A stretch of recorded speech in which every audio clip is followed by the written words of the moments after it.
Welcome everyone to the very first episode of our new video series, Catholic Cocktails. This is a new production of Salt and Light Catholic Radio in Boise, Idaho. It's the show where we sit down and have a drink with some of the saints and blesseds in the Catholic Church.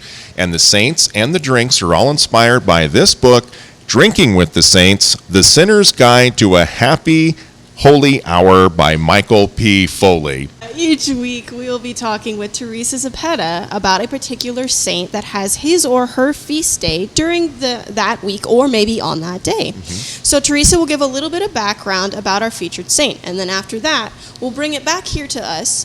We'll have our trusty bartender make the drink, and then we'll talk about it and we'll share opinions on what Teresa talked about. The first saint that we're highlighting is Saint Barnabas. Now, Barnabas converted before Saint Paul did, and then he introduced the newly minted Catholic to Saint Peter. Barnabas has been called the patron saint of sidekicks because of all the famous company that he kept back then. So, with serious friends out there. Yeah, friends in high places. So with that in mind, we thought that we would honor this faithful right-hand man with the Sidecar. It's a classic, delicious cocktail.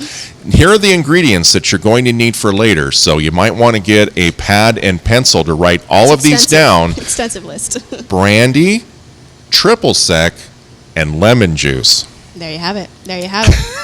As far as hardware and glassware go for this drink, you'll need a shaker, some ice, and a cocktail glass. This sounds so difficult. I hope you're prepared. My brain is hurting. Right now, we're going to send you over to our area expert because now you know what we're making and how we're going to do it. So Teresa Zepeda is going to tell you all about Saint Barnabas. Today we celebrate Saint Barnabas, whose feast day is June 11th. Barnabas is considered an apostle, even though he wasn't one of the 12, because of his apostolic work and the fact that he was commissioned to carry the gospel to places outside of Jerusalem. Barnabas was born in Cyprus. He was a Jew from the tribe of Levi. We first meet Barnabas in the Acts of the Apostles, chapter 4. His original name was Joseph, but it was changed to Barnabas, which means son of encouragement.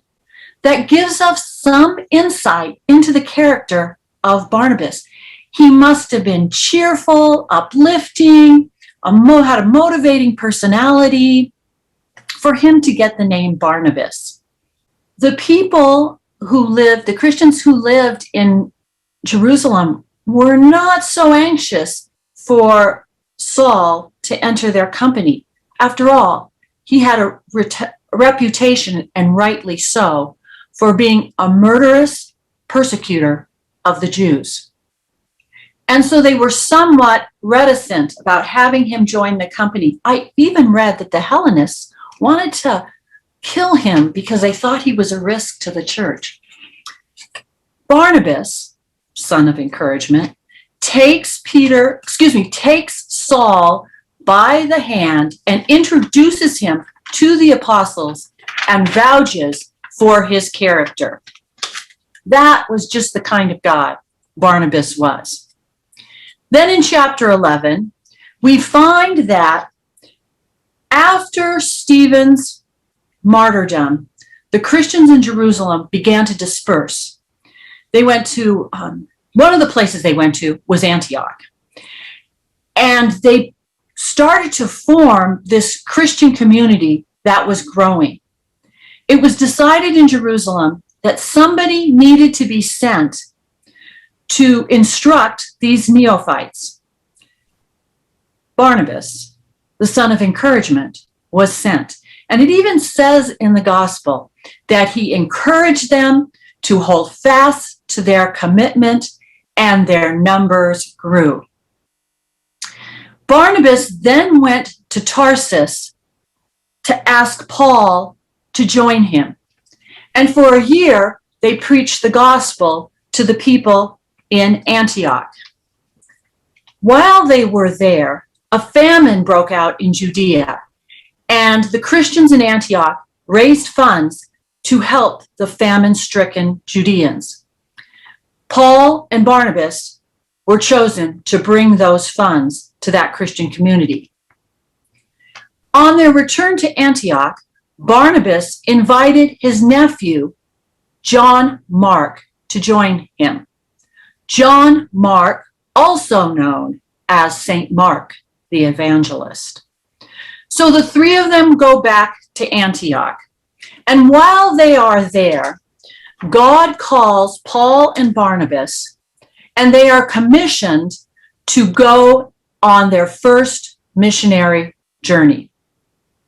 I'm not going to go into all of the excitement that ensued. Read that in chapters 13 and 14 in the Acts, but spoiler alert. You'll read of stonings, they're being mistaken for Greek gods, a miraculous cure by Paul, and St. Paul's near-death experience. Tradition holds that he was stoned to death in Salamis in Cyprus. Later, his body was recovered, and they say that he was holding a copy of the Gospel of St. Matthew that could have quite possibly be written in his own hand. St. Barnabas, wonderful pairings. St. Paul and St. Barnabas, St. Mark and St. Barnabas. Another great pairing is St. Barnabas and the Sidecar. We're filming today at the Harp Irish Pub in Meridian, Idaho, and special thanks to Jamie and her great staff here for finally getting this dream of ours and turning it into something live and beautiful.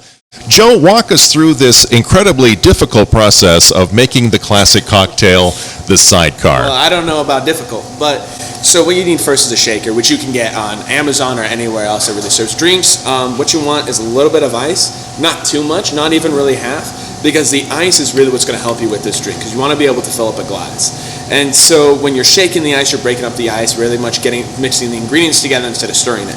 And then you're going to want a brandy, because the Sidecar is more of a brandy-based drink instead of a whiskey or a gin sort of drink. And so sometimes you can use a cognac, or you can use a brandy. In this case, I'm using ENG brandy.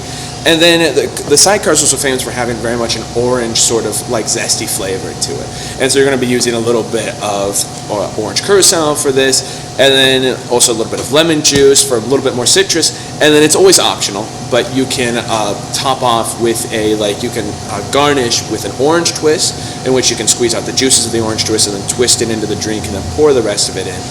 And as always, if you're ever lost when it comes to measurements, you can always just go back to the formula, which is usually 2 ounces main liquor and then a half ounce of everything else. That's always a good standard in case you're ever lost on a drink.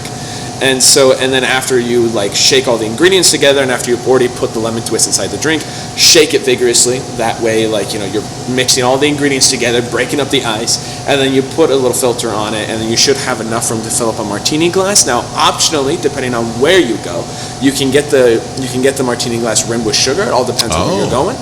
But this is a very more tan colored drink, because it's a very orange and a very sweet drink. Sounds zesty. Yeah, exactly. The Sidecar came from France in 1917 during World War I. This guy named Embry, who was a British, he lived in London, he was a bartender.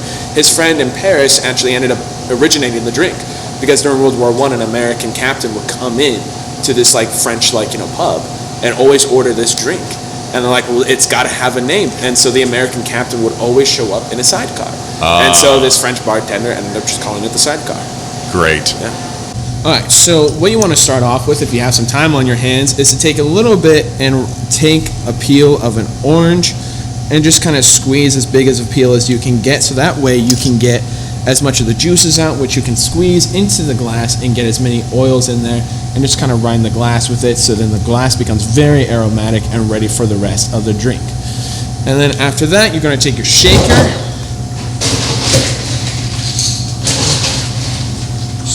some ice into it, and then do either the formula or whatever cookbook you have or whatever, or just do the basic recipe, which is 2 ounces of main liquor.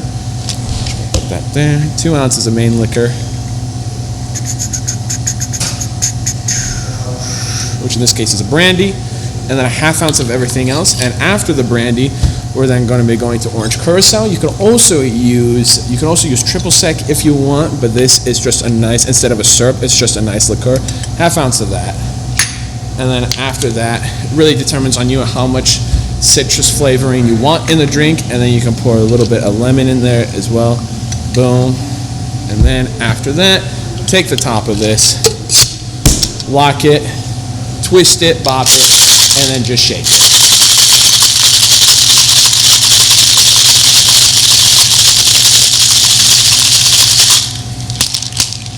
Release the seal, put your strainer on it, give it a nice little taste.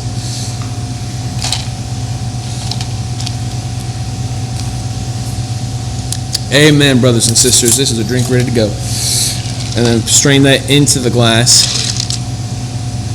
And then you can put a little bit of ice on top of it to really give it a nice sort of glaze feeling over the top of it. And voila, c'est la vie, you got your sidecar. So we've learned from Teresa, and we've had the drink, which was delicious. Had a little bit of orange to it. Oh, quite a bit of orange. Yeah. On there. But would you recommend it? I would, 100%. I think it just depends on where you go, because everybody makes it a little bit differently. Right. So, like, I went to a restaurant here in town, and they made it with a lot more sugar and less orange, so it was a little bit more of the brandy flavor. But as you know, you can make your drink and ask how you would like it made. So Yep. that's just up to you. And again, all the recipes here in Drinking with the Saints. So in regards to what Teresa was saying about how he was encouraging, and so I would like to challenge you watching, how are you encouraging others about our faith? Absolutely. That's really hard. I actually have that going on in my personal life. Like, you know, when you see people who are struggling with the faith, or they're trying to learn and they're just in a different part of the faith than you are, it's hard to just kind of pray for them and stand by and be supportive rather than showing them how you practice your faith, you know. And so I think for Barnabas, and his name meaning, you know, son of encouragement, we kind of have to follow that example and just be supportive as he was to Saul. You know, Saul had that huge journey before he became Paul, right? He was literally killing Jews. Right. So that was a huge journey, and for Barnabas to be there through that journey for him, I think we should really try to follow that example. The other thing she mentioned was being joyful, and that's something that I think we need to do, is to live out our faith, and others will see that. They'll see that joy, that light of Christ reflecting from you to others. So encourage and be joyful, and I think we'll bring some more people into the church by doing that. And hey, make them a sidecar. That's a great way to break the ice. That's a form of evangelization right there, 100%. Well, special thanks again to the Harp Irish Pub here in Meridian for sponsoring this video series, and thank you for joining us for this very first edition of Catholic Cocktails, a production of Salt and Light Radio. Who are we going to talk about next week? So next week, we're going to be talking about St. Anthony of Padua, or Padua. I'm not 100% sure how you pronounce that. We'll try to figure it out by next week. We'll figure it out. But please make sure to like and subscribe our channel here on YouTube. Follow along as we go through this long and harrowing journey, but I'm sure it'll be fantastic. Also follow us on Facebook and Instagram, all those social media sites. So until then, St. Barnabas, pray for us. Cheers, everybody.